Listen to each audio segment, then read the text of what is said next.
अब तक की 5 अहम खबरें।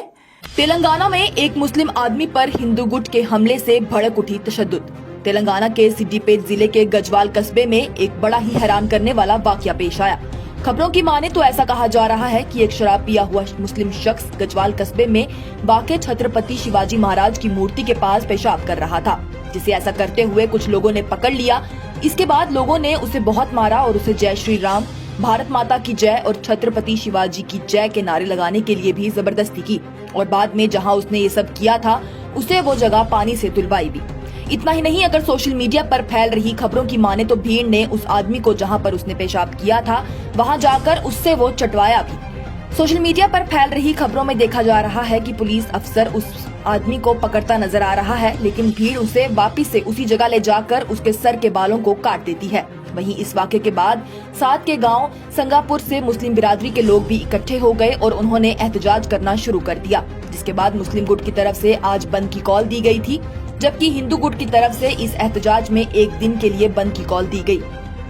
इस वाक़े को लेकर AIMIM ने भी ट्विटर अकाउंट पर ट्वीट कर कहा कि सिद्दीपेट में भीड़ ने एक पिए हुए आदमी को बुरी तरह मारा पीटा, जिसके बाद भीड़ की जानिब से गजवाल की मदीना मस्जिद पर पथराव भी किया गया। AIMIM अमन की अपील करती है। साथ ही असदुद्दीन ओवैसी ने सिद्दीपेट के कमिश्नर से इस बारे में बातचीत की है और उन्होंने ये आश्वासन दिलाया है कि वो उनके खिलाफ सख्त कार्रवाई करेंगे, जो भी कानून को अपने हाथों में लेने की कोशिश करेगा। हिमाचल प्रदेश में एक बार फिर से मुस्लिम समुदाय को 30 दिनों का दिया गया अल्टीमेटम। छत्तीसगढ़, मध्य प्रदेश, उत्तराखंड, उत्तर प्रदेश, राजस्थान और हिमाचल प्रदेश के इलाकों में मुस्लिम समुदाय के खिलाफ आए दिन कोई न कोई बयान दिए जाते हैं। चंद दिन पहले भी हिमाचल प्रदेश के चंबा में हिंदू संगठन बजरंग दल की तरफ से एक नफरती बयान जारी किया गया था कि ये मुस्लिम जिहादियों के पास 30 दिन का वक्त है, पूरे हिमाचल प्रदेश को खाली करके भाग जाए। वो एहतजाज उस दिन हिमाचल में हुए नौजवान मनोहर लाल के कत्ल को लेकर किया गया था। वहीं आज फिर से सोशल मीडिया पर एक वीडियो बड़ा वायरल हो रहा है, जो हिमाचल प्रदेश के चंबा का बताया जा रहा है, जिसमें भीड़ का एक बड़ा जमावड़ा देखा जा रहा है और एक आदमी बयानबाजी कर रहा है। बयान देते हुए ये आदमी कहता है कि 30 दिन का आखिरी वक्त दिया जा रहा है, हिमाचल प्रदेश छोड़कर भाग जाओ, वरना फिर हिंदू समुदाय सड़कों पर उतरेगा और रोको टोको और ठोको यानी कि मार दो की मुहिम चलाएगा।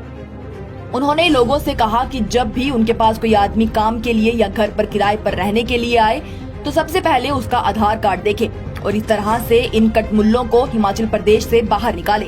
इतना ही नहीं, उन्होंने ये भी कहा कि हिमाचल प्रदेश में जो इस वक्त इस्लामिक जिहाद चल रहा है वो 2 हिस्सों में चल रहा है। एक हिस्से में वो लोग हैं जो मनोहर लाल जैसे लोगों का कत्ल करते हैं और दूसरे हिस्से में वो लोग हैं जो मीडिया के सामने आकर भाईचारे का झूठा नाटक करते हैं और हिंदू समुदाय के लोगों को इन दोनों तरह के लोगों को पहचानना होगा और ऐसे लोगों को हिमाचल प्रदेश से बाहर निकाल कर फेंकना होगा। वहीं लोगों ने इस वाक़े के बाद कांग्रेस सरकार पर जमकर तनकीद की और कहा कि वहां तो कांग्रेस की मोहब्बत की दुकान है, तो आखिर वहां मुस्लिम समुदाय के खिलाफ ऐसे नफरती बयान क्यों दिए जा रहे हैं और इन लोगों पर कार्रवाई क्यों नहीं हो रही। LG मनोहर सिन्हा के गरीबों को 5 मरला जमीन देने के पीछे का मकसद है गैर रियासती लोगों को यहाँ बसाना। आदित्य गुप्ता का बड़ा बयान। जम्मू कश्मीर के लेफ्टिनेंट गवर्नर मनोहर सिन्हा ने 2 दिन पहले ये बयान दिया था, जिसमें उनका कहना था कि प्रधानमंत्री आवास योजना के तहत जम्मू कश्मीर के 2711 गरीब लोगों को 5-5 मरला जमीन दी जाएगी। उन्होंने कहा था कि वैसे तो घर 1 मरला में ही अच्छे से बन जाता है, लेकिन सरकार की ये सोच है कि इस मुल्क की जितनी भी सहूलतें हों उन सब का फायदा इस देश के गरीब लोगों को मिले। इसलिए सरकार गरीब लोगों की फहरिस्त जारी करेगी और उसमें शामिल सभी लोगों को 5-5 मरला जमीन देगी, ताकि वो 1 मरले में घर बनाएं और बाकी जमीन अपने रोजगार और बच्चों के लिए काम में लाएं। वहीं उनके इस फैसले की घोषणा के बाद Jammu Kashmir People's Democratic Party के लीडर एडवोकेट आदित्य गुप्ता ने LG मनोहर सिन्हा और भाजपा सरकार पर तनकीद करते हुए अपने ट्विटर अकाउंट पर ट्वीट में बड़ा बयान दिया है।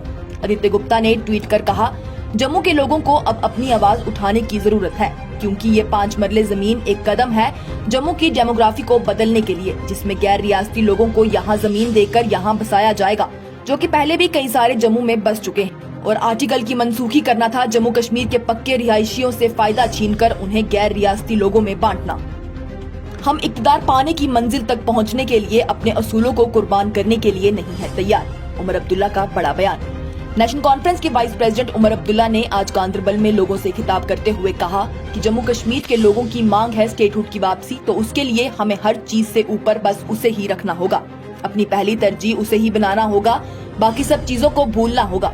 उन्होंने कहा कि हम सबको एक साथ आकर मजबूती से फिर इस डोर को थामना होगा, तब जाकर जम्मू कश्मीर को इस दलदल से निकाला जा सकता है। क्योंकि उनकी सोच लड़वाने की होगी और हमारी भाईचारे की, उनकी तोड़ने की सोच होगी और हमारी बचाने की, उनकी जख्मों पर नमक छिड़कने की सोच होगी और हमारी जख्मों पर मरहम लगाने की, उनकी सोच रोजगार को बेरोजगार बनाने की होगी, जबकि हमारी सोच बेरोजगार को रोजगार देने की होगी।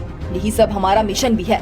एक खुशहाल जम्मू कश्मीर चाहिए हमें, जिसमें हम बराबर के शरीक होंगे, और ऐसे ही अमन और भाईचारे वाले जम्मू कश्मीर का हम ख्वाब देखते हैं। अपनी पार्टी के लोगों को हिदायत देते हुए उमर अब्दुल्ला ने कहा कि लोग उनकी पार्टी के साथ जुड़ना चाहते हैं, पर लोग ये भी चाहते हैं कि उनकी पार्टी वाले उन तक पहुंचे। इतना ही नहीं, उन्होंने ये भी कहा कि उनकी पार्टी और बाकी पार्टियों में यही फर्क है कि बाकी पार्टियां सिर्फ इक्तदार में आने तक का ही सोचती हैं, जबकि उनकी पार्टी इक्तदार में आने के साथ साथ स्टेटहुड की बहाली भी चाहती है, और वो उसके लिए तब तक लड़ती रहेगी जब तक वो उसे वापस से बहाल न करा ले। आर्टिकल 370 जम्मू कश्मीर के लिए बीती बात नहीं, बल्कि वो जम्मू कश्मीर का गुमान था। ज़ीशान जावेद का शाह फैसल पर तीखा वार। जम्मू कश्मीर में जब भी बात आर्टिकल 370 पर आती है तो जम्मू कश्मीर की सियासत में बदलाव आता है। कल सुप्रीम कोर्ट की जानिब से एक फैसला लिया गया कि वो आर्टिकल 370 को लेकर दर्ज की गई दरख्वास्तों पर सुनवाई करेगी, जिस फैसले को जम्मू कश्मीर के सियासतदानों की तरफ से बड़ी सराहना दी गई। लेकिन वहीं दूसरी तरफ शाह फैसल, जिन्होंने सबसे पहले आर्टिकल 370 की मनसूखी पर सुप्रीम कोर्ट में मरकजी सरकार के फैसले को चैलेंज करने के लिए अर्जी डाली थी और पिछले साल अप्रैल में अपनी नौकरी पर वापस जाकर उस अर्जी से अपना नाम वापस भी ले लिया था। वहीं सुप्रीम कोर्ट की तरफ से आर्टिकल 370 पर दिए गए इस फैसले को लेकर शाह फैसल ने कहा कि उनकी तरह बाकी कई कश्मीरियों के लिए भी अब आर्टिकल 370 एक माजी की बात हो गया है। झेलम और गंगा अब एक साथ अच्छे के लिए बहते हैं और अब पीछे जाने का कोई रास्ता नहीं है, अब बस आगे ही बढ़ना है। उनके इस ट्वीट के बाद जम्मू कश्मीर नेशनल कॉन्फ्रेंस के additional spokes person Zeeshan Javed Rana ने उन्हें हरफे तनकीद बनाते हुए कहा, लोगों के जज्बातों के साथ खेलना बंद करें। आर्टिकल 370 जम्मू कश्मीर के लोगों के लिए सिर्फ आर्टिकल नहीं था, बल्कि वो यहाँ के लोगों का गर्व था। ये थी अब तक की 5 अहम खबरें। लेटेस्ट अपडेट्स के लिए देखते रहिए न्यूज़ इंसाइडर 24/7।